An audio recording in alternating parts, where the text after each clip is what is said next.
মানব জীবনে 5টি হায়াত আছে, যে 5টি হায়াতের 4টি অস্থায়ী আর একটি হায়াত স্থায়ী। তার মধ্যে 2টি অস্থায়ী হায়াত আমরা ইতিমধ্যে জগৎ আমরা ইতিমধ্যে পার করে এসেছি।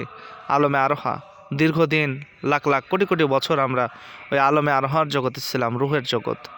এরপরে মায়ের পেটে আলমে বুতুন আমরা এসেছিলাম 10 মাস 10 দিন বা 9 মাস 10 দিনের জন্য। তারপরে পৃথিবীতে এসেছি আমরা, যারা বেঁচে আছি আমরা এখন আলমে দুনিয়া অর্থাৎ দুনিয়ার জিন্দেগিতে আছি।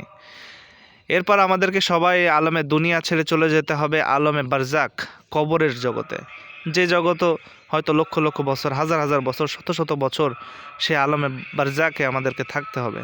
আর লাস্ট যে স্টেজটা আমাদের জীবনের আলমে আখেরা, আখেরাতের জীবন, অনন্তকালের সেই জীবন কেমন হবে, সেই জীবনটা এই ক্ষণস্থায়ী দুনিয়া দিয়ে আপনাকে নির্ধারণ করতে হবে। এই যে আলমে দুনিয়াতে আমরা আছি, এই আলমে দুনিয়ার হায়াতটা, জীবনটা, অ্যাক্টিভিটিগুলো আমাদের নির্ধারণ করে দেবে চিরস্থায়ী আখেরাত আমাদের কেমন হবে।